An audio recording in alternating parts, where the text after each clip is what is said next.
Welcome to the Fantasy Golf Bag Podcast. This show is our latest episode of the Up and Down series. We'll be featuring two special guests talking through college recruiting and junior golf. The Up and Down series, for those that are new, is a non-DFS specific show, so this may not pertain to our entire Fantasy Golf Bag podcast audience, but if you do have a junior golfer in your family or you know of a junior golfer, this should provide some light as to what they should be shooting in tournaments. What should they be doing in their freshman and sophomore years of high school to get ready to be recruited and play collegiate golf? And then we talk through, when they start reaching out to college coaches, what should they be doing and some things they should not be doing. So we hope you find this very valuable. Of course, leave us a rating and a review on iTunes, and you can find all of our DFS specific content at fantasygolfbag.com. So I hope you enjoy the show. And without further ado, guys, let's get to it.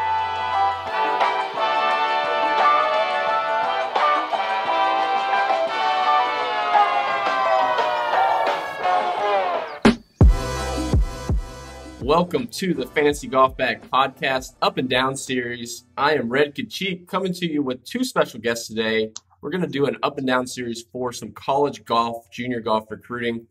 I'll go ahead and bring in one of the guests. I think you guys are somewhat familiar with him, and that's Mr. Logie J. Logan Blundell, Hello. man. How you doing, man? I'm good. Good to be back. You probably haven't been called Logie J in a while, huh? It's funny that it's stuck around pretty well. I've got some buddies that, never would have called me that had it not been for the podcast and for fantasy golf. But yeah, it's still sticking around a little bit. Well, good. I'm glad we can have you back on the show, talk a little college golf, which I think you're pretty familiar with. Yeah, for sure. I'm excited to talk about it. Yeah, and the third guest, or I guess second guest, since I'm the host, Mr. Lee White from Florida Southern. Lee is the head coach for the Florida Southern golf men's team.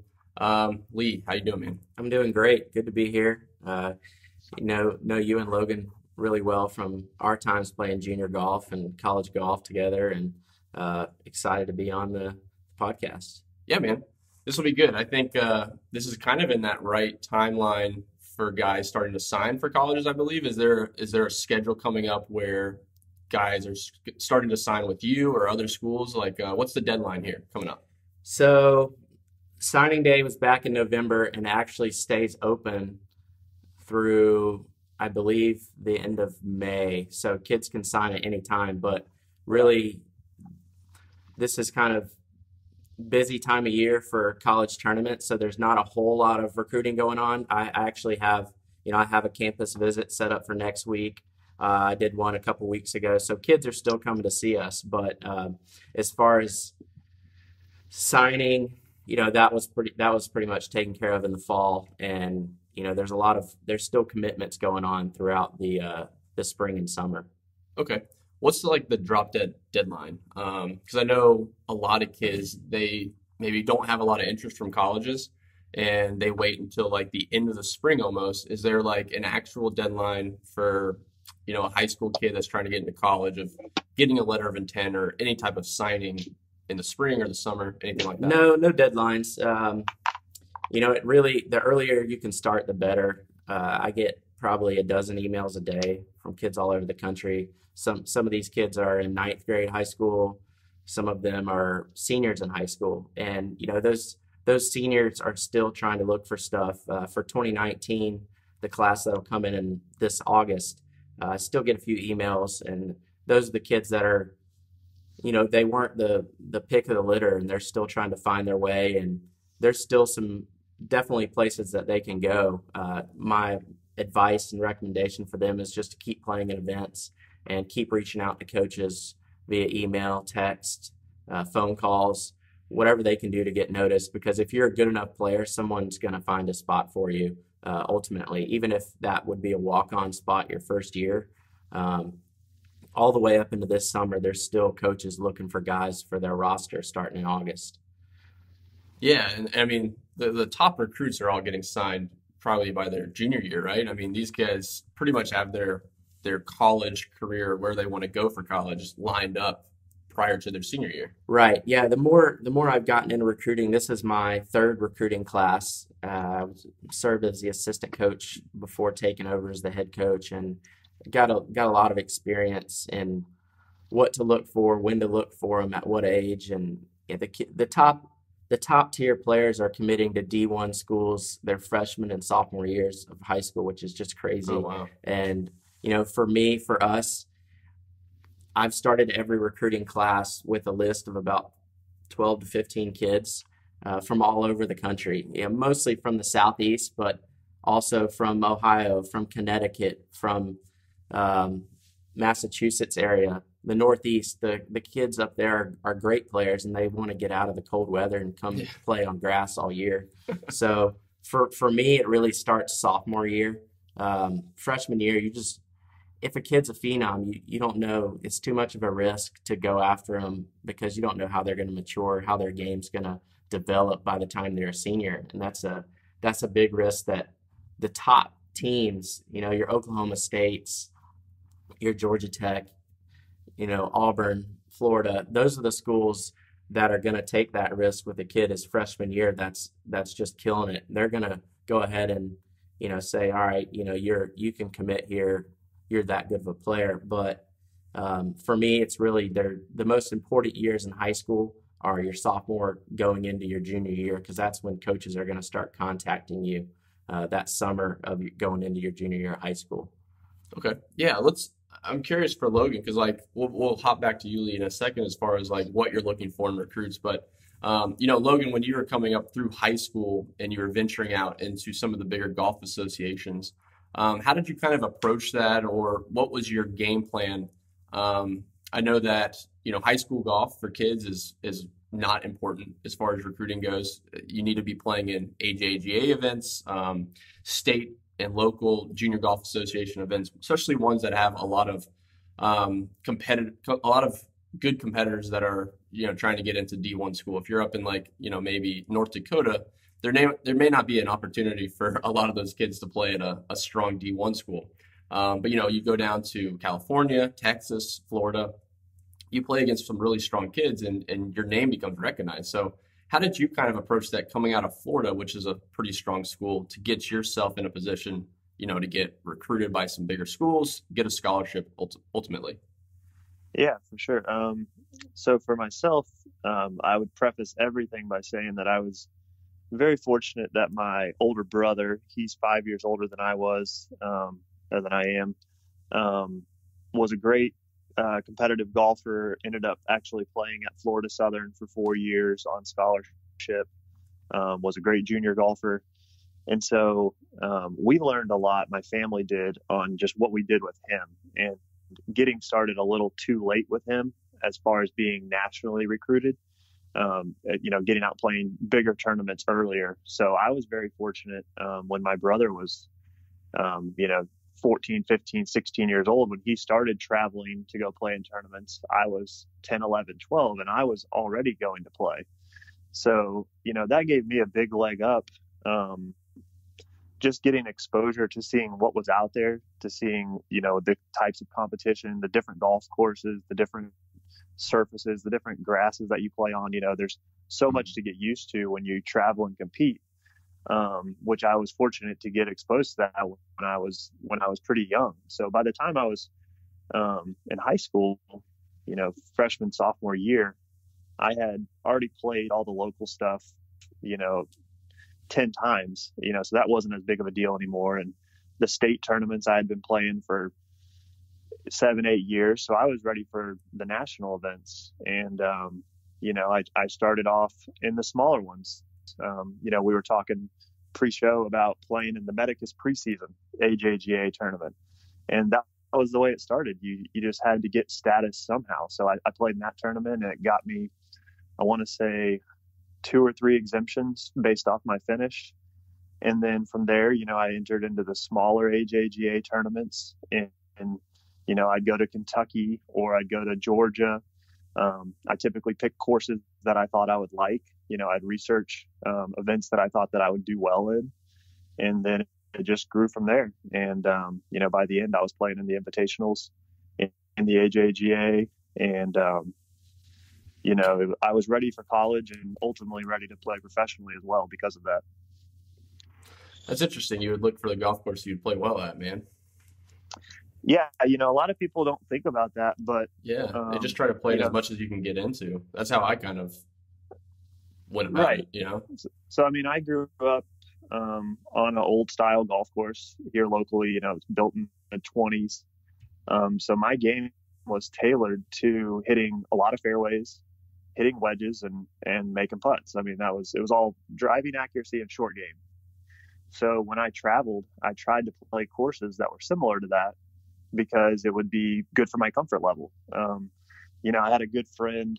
We were all friends with him, Randall Anderson, and he no longer he did play in college, but he doesn't play too much anymore. But I think a perfect example of somebody who didn't prepare in that manner. He signed up for a tournament in Tennessee on the TPC Southwind, which we know that course now because that's where the FedEx St. Jude's been played a lot, and it is super narrow and just a very difficult golf course. Yeah, a And lot of water. he grew up out at Grasslands, which of course locally it's just a wide open tundra. And so, he gets up there and he's hitting it out of bounds all over the place. And I think he shot in the mid 80s every round. And then he really didn't want to go play in AJGAs after that because he didn't feel like he was ready for it. Even though I think if he had picked a golf course that was better for him, he would have stood a better chance. So I think, that is a very important factor when you're trying to choose tournaments for sure, especially getting started. Yeah, absolutely. And so now we've talked about the AJGA a few times now. So I wanted to bring Lee in just to kind of talk about the importance in his recruiting and maybe how he ranks the AJGA versus state level stuff. The AJGA is the biggest golf association in America. It's the American Junior Golf Association, but there's over 7,000 junior members. So like it gives you an idea of how many people you're competing against just to get on a 10-man roster or something like that for any university. So, Lee, what's your take on like when you're looking at recruiting? Like you said, you got emails from kids, hey, look at me, and I'm interested in going to college, I want a golf scholarship, I'm interested in your school. Where do you draw the line where like, hey, you haven't played in any of these events, I can't even recruit you. And then you start looking at some state stuff and you encourage these kids to get to the AJGA. So like, how do you kind of rank the players on your recruiting list based on where they're playing and the competition they're playing against? So, yeah, I mean, there's several things to look at. And as far as high school golf goes, I know you mentioned that earlier. And yeah, I mean, college coaches could care less what a kid's 9-hole scoring average is. It's unless it's 30. Yeah. But, if he's averaging 30, you're already going to know about him because he's playing well in other tournaments. So really the state high school events, which are normally 36 holes, that's an important tournament as far as high school golf. But besides that, you got to look to the state associations. Florida Junior Tour is huge. It's definitely, any event that I go recruit at, there's probably another dozen or more golf coaches there from around the country. I mean, I've had particular big time D1 coaches come up and say how lucky I am to be in Florida because they travel here from out of state to recruit our kids. And so I don't take that for granted. And then, for the Florida Junior Tour, I feel like the talent and strength of the tour is better than any other state association in the country. They run events on great golf courses and you can just look at where the players are going. And off of this year's points list from 2018, this past year, I'd say the top 25 kids are all going to D1 or D2 schools. I mean, a lot of talent. And then it's only a step above when you look at AJGA. So you have to start, like Logan said, you start at the state associations, you earn points to be able to play in the AJGA. And when you go play the AJGA, you might struggle at first, but those events are only going to prepare you more for the college and it's better exposure. If you can get in the AJGA and finish top 20, top 10, contend to win, that's when coaches are going to really say, wow, this kid's ready. I need to make him an offer. And that typically happens their junior year. Junior year is big. Senior year, most of the kids are already committed or signed. So sophomore year, the phenoms kind of show out and they get scooped up right away. But yeah, my advice is definitely get into the AJGA as soon as possible. I think you can start playing in those certain events at age 13. But really, by the time you're 15, 16, you need to get to where you're playing, close to eight, 6 to 8 events a year, a season, and then sprinkling in some of your local events that an event we always look forward to, the Future Masters in Dothan, Alabama, is a huge. This past year, there were probably 40 coaches there. I mean, it's grown into, and coaches now are getting.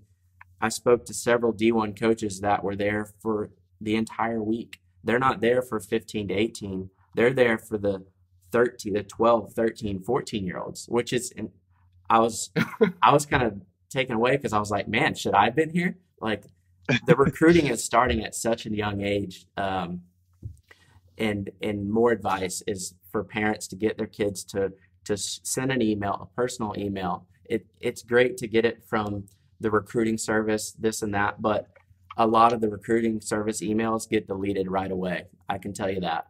The coaches are looking for a personal email from a kid, even if he's in an 8th or 9th grade. Hey, coach, this is my schedule for this upcoming year. I know that we can't really be in contact until I'm a little older, but I want to play college golf, and I like the things I've heard and see about your college or university. Yeah, no, that was interesting. You talked about the age because that was one question I had. You see these guys like Bo Hostler several years back now, and it seems like Texas is the one that loves the 10-year-old recruits, but it seems like they got these guys that are like 10, 11, Cole 12 Hammer. years old. Yeah. Cole Hammer. There's another one that I think he finished second, the U.S. Amateur this last year, or the year before. I can't remember his name. Doug Gim. No, No, redheaded kid, I think. Bigger guy. Can't remember his name. But like these guys are verbally committing to these universities and they're like 12 years old. At least from when I was growing up, that was very rare. And still, I find it somewhat odd because there's really no contract between a verbal commit and getting an actual letter of intent. So like, at what age are you? I know you talked about the other D1 schools looking lower. Should those kids that are like 12, 13, really have realistic expectations to be reaching out to college coaches and expecting a lot of response, or should they be going into high school, getting in the AJGA events, by their sophomore year, at that point being really proactive? Yeah, I think that, after being in this process for a while, and I went through this myself, but now I have a lot more knowledge when it comes to recruiting, and in my opinion, sophomore year of high school, you need to be taking campus visits. Even if the coach doesn't even know you're there, you need to go travel and, put 5 or 6 schools on your list. Put big schools on your list, small schools, private schools, public schools. It's all, in my opinion, it's all about facilities. Where do you play? Where does this team play? Do you go play? Is it just regional stuff, or is that team going to take you to California to play in tournaments? Are you going to go play PGA Tour venues? These are all things to consider. And, I think it's your sophomore year of high school is really sophomore and junior year are the most important. But as far as contacting coaches, do it as a freshman. Do it get your name out there early, and then every 4 or 5 months, send an update. Like I said, I get emails all the time, and it's impossible to keep track. I feel like I'm one of the most organized people I know, and I still have forgotten about kids that emailed me 6 months ago that I keep a file per class and I go through it from time to time. But if you're sending updates, that's going to really stick in a coach's mind. And the big D1s, yeah, they're getting kids to commit as freshmen, sometimes earlier, 8th grade, 9th grade. And that's a huge risk to take because there is no legal bind until you're signing, until you're that fall of your junior year when you sign. And I've seen some instances where unfortunately, the coaches have backed out of that commitment because kids are great as a freshman in high school. They make this big commitment and they feel great about it. Well, then their game slips a little bit by the time they're a junior, and the coach says, you know what? Sorry, we're going to go another direction. Well, then you're behind the eight ball. Yeah. And also, I feel like it's very important for kids before they commit to take multiple visits. You may fall in love with a certain university because your parents went there, or you like their, they drive a Mercedes van or whatever has drawn you to that school at such a young age. You need to be careful, and it's a huge commitment, and you don't want to have to change your commitment because that looks bad on you. If you just say, oh, my sophomore year, I love this school, I'm going to commit to them. But then a year later, you have different feelings, and it's just, you need to take your time, but the earlier you can start the process, the better. So freshman year, for parents, we're making a list. I want you to put 8 schools down where you think you might want to go. And these aren't just local schools. These are some schools you're going to have to travel to visit. And then by the time you're a sophomore, you need to be in constant contact with that coach, sending them emails, even if they're not responding. They will respond. I promise you, they will respond if you're playing well enough. Yeah. And most of them, I respond to every email. Large majority of coaches will do the same thing. They're going to get back to you one way or another. And social media plays such a huge role in recruiting now for a lot of coaches because of how attached kids are to it. I mean, they always have their phones, they're looking at their Instagrams, their Twitter pages, and the interaction between coaches and junior golfers is more than ever. It's, teachers, instructors are posting videos daily of their kids that they're teaching. I run the Instagram page for Florida Southern Men's Golf. I check it 4 or 5 times a day throughout the day, looking for just different swings that instructors post or kids that I'm already recruiting, things that they're posting. You have to be careful about what your kids are putting on their pages because it can be a huge turnoff. So that's all stuff to consider. Yeah, I got one other follow-up on there, and then we'll hop to Logan because I got a couple questions on his process kind of through his recruiting. And the player I was thinking of was Brad Dahlke, 2016 runner-up, and I think he was like a 12, 13-year-old commit. Crazy. Yeah. But what's a realistic expectation as a parent? So like, say I have a kid and, they're shooting, mid-high 70s, let's say high 70s, they're breaking 80, but like they're really not breaking par.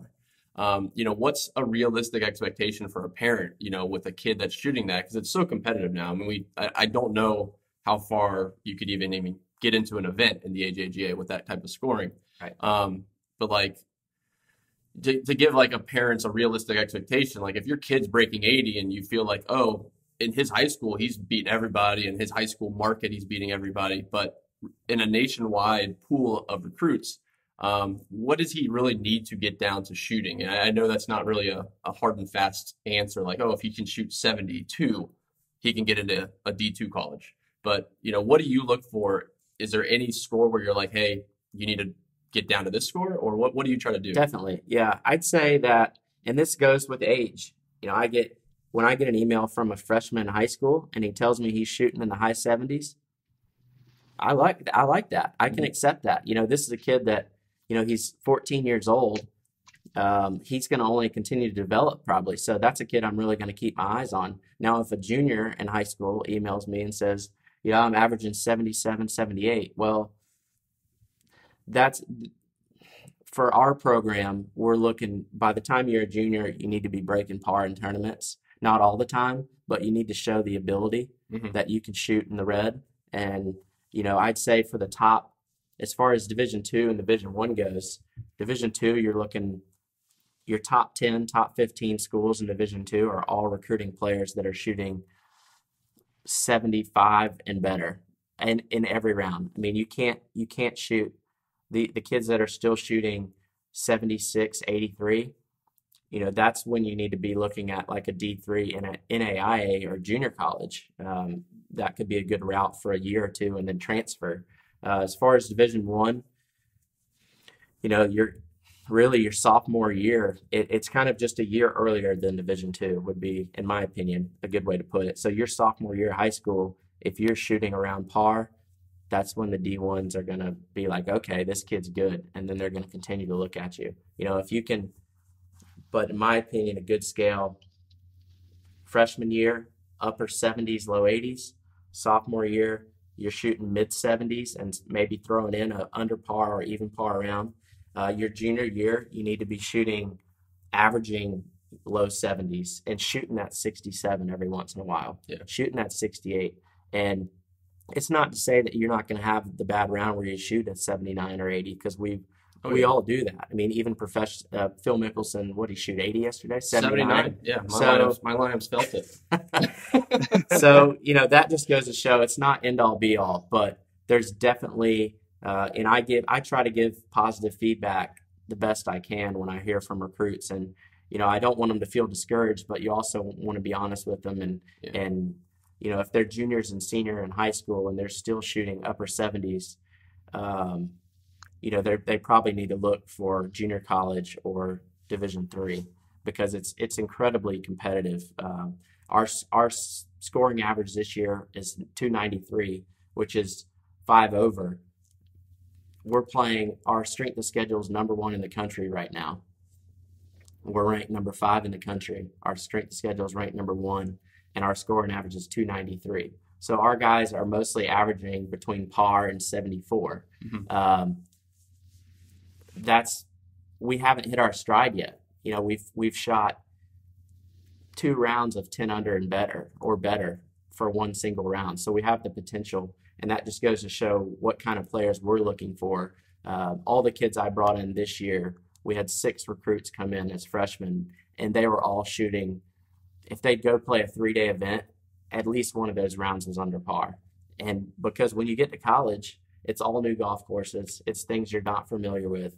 You're taking trips to Monterey, California to play on grass you've never played. Yeah. Elevation and the air density that Bryson DeChambeau talks so much about. That's important, and that's something that kids are going to have to learn. And that's another thing. When you're looking at tournament schedules as a parent, try your best to take your kid and play one, even if it's just once per summer. Take them somewhere they're not comfortable. Take them to Texas. Take them to California. Take them to Seattle.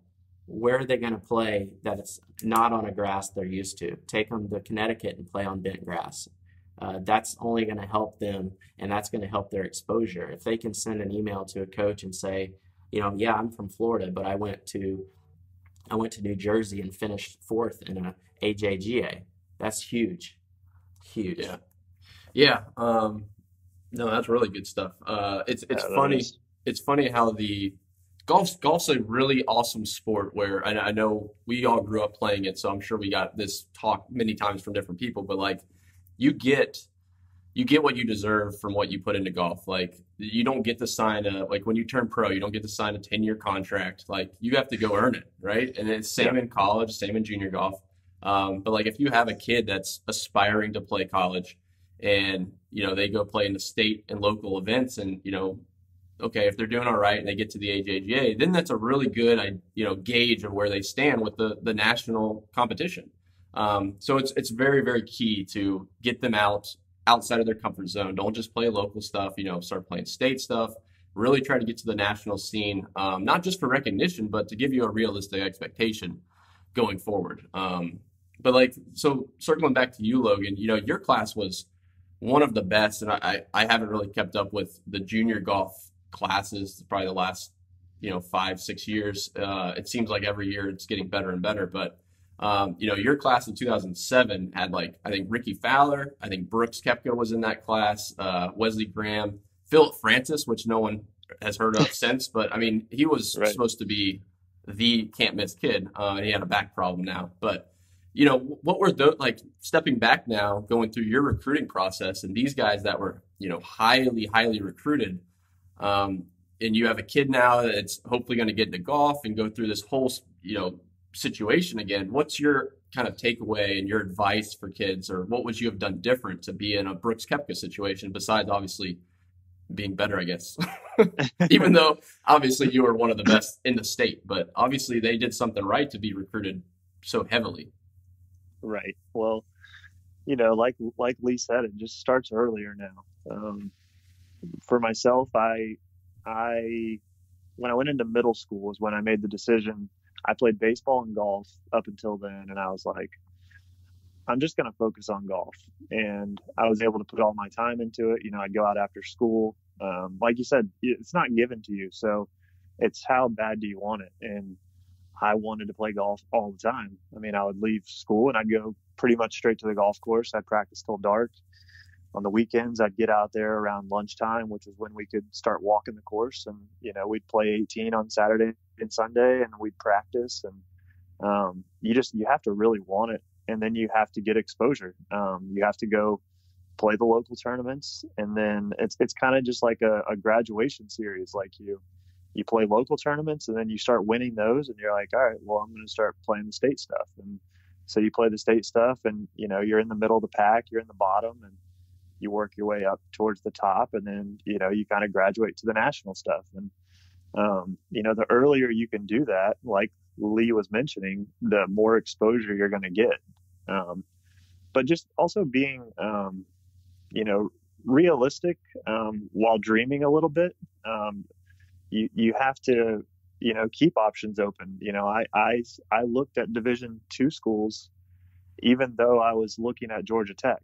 I didn't know exactly what would happen or what for sure I wanted in a college or anything right off the bat.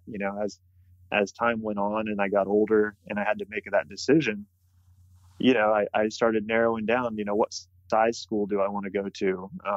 Do I have a chance to start on this team right away? How is the academic situation? How is the financial situation if I go here? So, all those factors come into play later on. But I definitely kept a lot of options open and, kept in contact with colleges, like Lee said, following up. It was a little different at that time. We're talking almost 10 years ago now. But we didn't have social media. We sent emails, and I got letters in the mail, physical letters, which was awesome. Like, that was so much fun, getting letters and then writing letters to coaches. And it just, but it shows persistence, and it shows that you know what you want, and it shows that you have goals, and it shows that you can handle yourself, talking to a college coach. I mean, for a 13, 14, 15-year-old kid to write a well-written, and you can tell it's, maybe been edited, but it's from the kid. Like, that's pretty important. It shows a lot about that kid, I think. That's real quick though, like, not to brush this under the rug, but correct me if I'm wrong, you were the valedictorian in your high school. So like, I'll bring Lee in on this as well, but like, how important was it for you with your grades? I think that might be somewhat overlooked when you always talk about kids with talent, but I mean, you were the top of your class in high school. I mean, you had multiple outs. You're talking about D1 and D2 schools, but I mean, you had athletic opportunities, you had academic opportunities. How key on that was, or how key was that for you? And then I'll bring Lee in on like, what is he looking for as far as grades? Because that's probably something that's unspoken. Right. I mean, for myself, anytime I spoke with a coach and they either knew my academic background or I told them, at that time, number one, they were super impressed because it just shows a lot that you're able to play good golf and be really good in the classroom. And then the other thing is that's one less thing that coach is going to have to worry about for you in college. You're not going to be on academic probation. You're not going to have to sit out events or anything like that.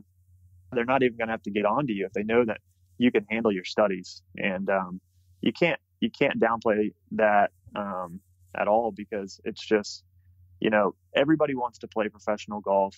But what percentage actually end up playing is so slim. You've got to be on top of your schoolwork. You need to invest in it. I mean, that's an equal investment in your future. So I think that the school and the golf, they almost go hand in hand unless you're just that good of a golfer. Right. Yeah, I'll open it up to Lee though. Like, what are you looking for as far as academics? I have to assume, if it's really questionable, that's probably a big turnoff. But what are you looking for as far as a recruit? Maybe a total package with their golf and their academic skills. Yeah, they go hand in hand, and good academics can put you over another kid that's, of lesser test scores or certain thing like that. For Florida Southern in particular, as a private school, the education is extremely important. And this fall, we had, with 9 guys on the team, our lowest GPA was a 3.25. We had 3 kids with 4.0. And that shows tremendous amount of discipline and dedication to their academics, which is huge. So for recruiting, SAT, ACT, I would take the standardized test as soon as you can. Take them as a junior multiple times, 2 or 3 times if you need to, because for me personally, that's the first thing I look at.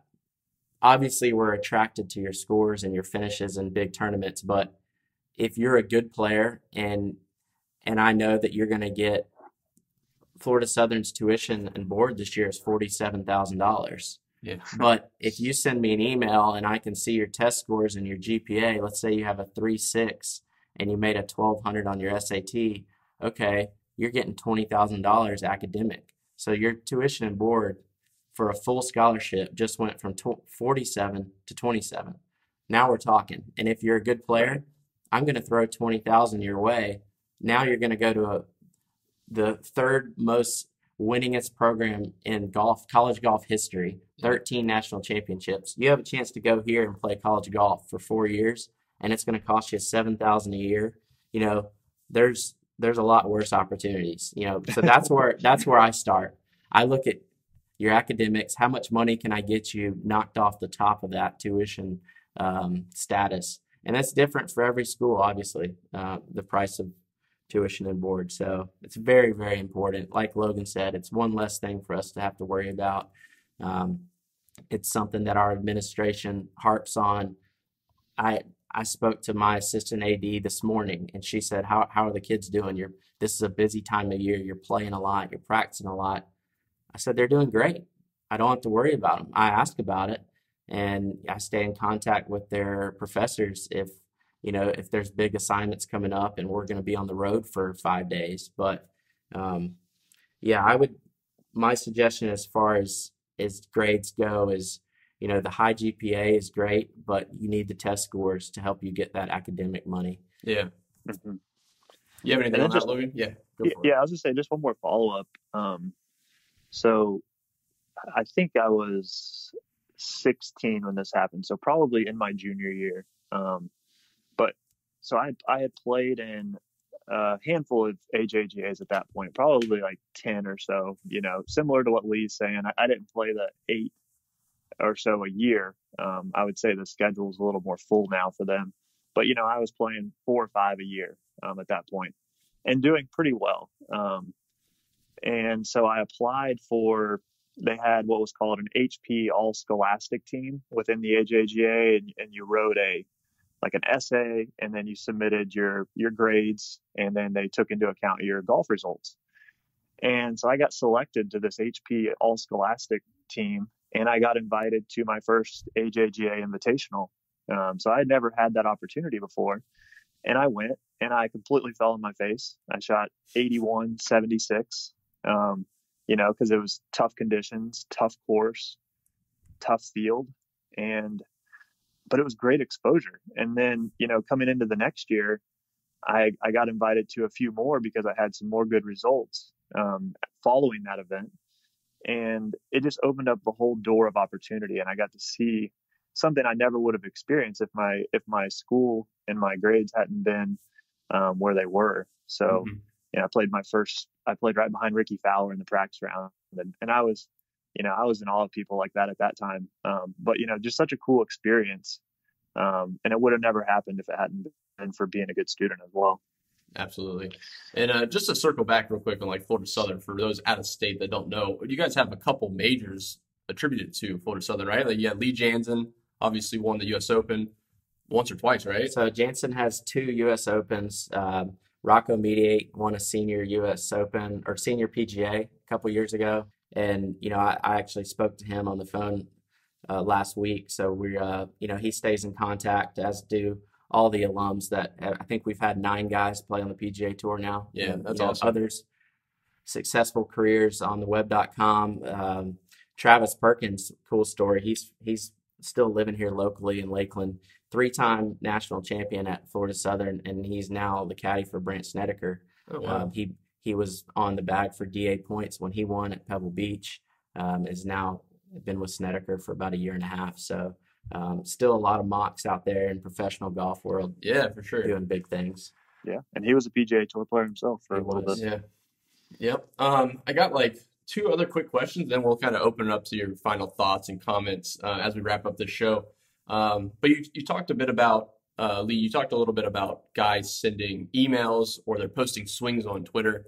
I know there was a lot of hype around Matthew Wolff, who has a very, very unorthodox golf swing and obviously can play. But I always grew up thinking, man, if you had a swing like Charles Howell III, that would draw attention. But how do you, maybe the swing can show some talent, I guess, but like how important is it to you, a golfer's swing versus their score? Do you even care about their swing? I care about the swing. There's certain fundamentals that I feel like are important, but Matthew Wolff defies everything that people teach. You can't go off of those 1 in a million type situations. But the score is ultimately what matters. The kid I have coming in for 2019 is a top 25 recruit in the country. He's from Connecticut. You would never teach his golf swing. Yeah, it's self-made. I won't be able to tell him how to fix it because it's his own swing. But he gets the ball in the hole, and he does it repeatedly. And you look at his tournament results over 2 or 3 years, and he's consistently gotten better.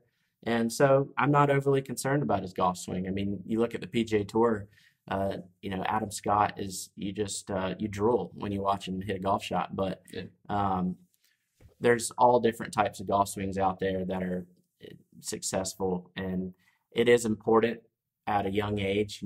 We go back that freshman, sophomore year of high school. While I think it's so important for so many different reasons for golfers that are looking to play in college, because that's when you can go find a coach, an instructor that's going to set you up with good fundamentals and teach you how to play. And because college coaches are not swing coaches, not anymore. Yeah.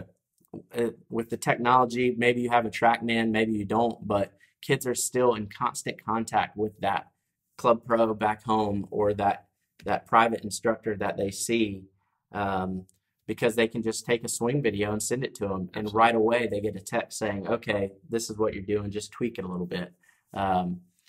So especially when you're coaching kids from different parts of the country or the world, in some instances, it would be way too complicated for a college golf coach to try to be in charge of 8 or 10 different swings. So, I definitely, on Instagram, on Twitter, I'm definitely interested in kids sending me their swings, but I'm a lot more interested in the numbers and where you're finishing in tournaments. For sure.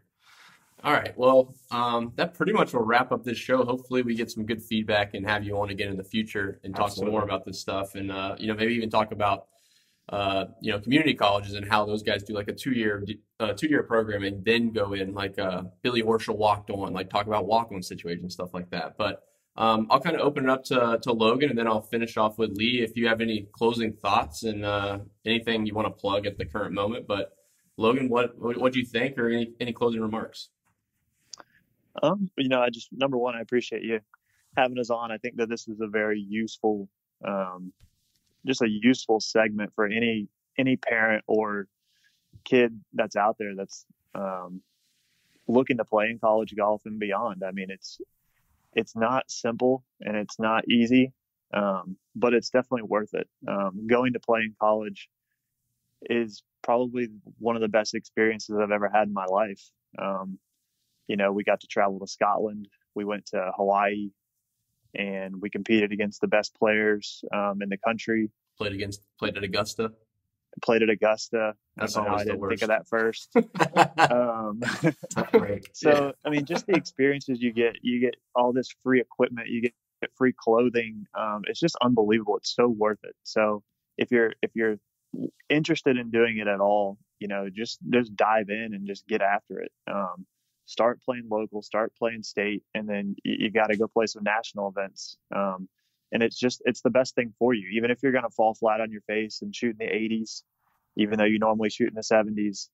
Yeah, I mean, it's terrible, but you learn from those things, and it's important to grow. So I just think, this is a great information session. I learned a lot just listening to Lee talk about, what the current environment is with recruiting.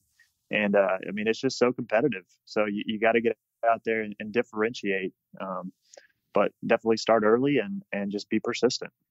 Yeah, no, that's really good advice. Yeah, I'll just finish it up with Lee. Lee, do you have anything, closing remarks real quick, or anything to plug as far as Florida Southern or your Twitter if you have kids out there who want to send some swing? I know you're itching to recruit right now. No, it's it's my last thing would be for you parents or kids that are going to listen to this podcast is it's very important to play in tournaments, and it's important what you shoot, but it's also very important with how you handle yourself. And when I see a kid play for the first time, the first few holes, the first few shots I see him hit, I don't even look where the ball goes. It's all about their reaction.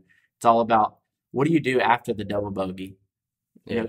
High school junior golfers, you're going to make mistakes. You're going to have errors out there, and it's all about how you handle it. The mental side of it is what's going to set you apart, because there's a lot of good players. But if I can find a kid that, he keeps his chin up after making a 3-putt double, and he goes to the next hole and makes birdie, okay, now we're talking. That's a kid I want on my team, because in tough situations, they're going to be ready for it. And as far as social media, that's a great avenue for kids to follow their favorite teams. Find the coach's Twitter account, Instagram account, because that only shows more interest. So really, really enjoyed this segment with you, Drew, and Logan. I know we've spent a lot of time talking golf, playing golf, and it's just a great game that you can play for the rest of our lives. And it's a great opportunity for kids to go to college and not only get college paid for, but also the experiences, as Logan talked about.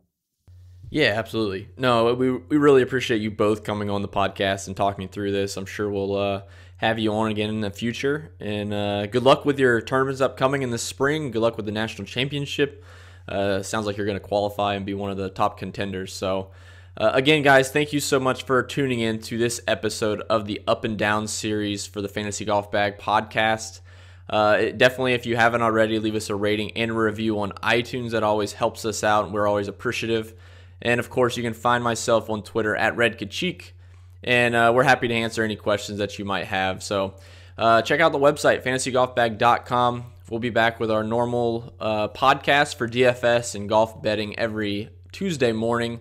And then the Twitch live stream has been a big success, and that's Wednesday nights at 9 p.m. Eastern. So definitely tune into that and chat with some other DFS players and talk some strategy and some lineup construction. So we'll leave it there, guys. Thank you so much again. Good luck this weekend. Good luck with your junior golfer. Good luck with college recruiting. And we'll see you next time.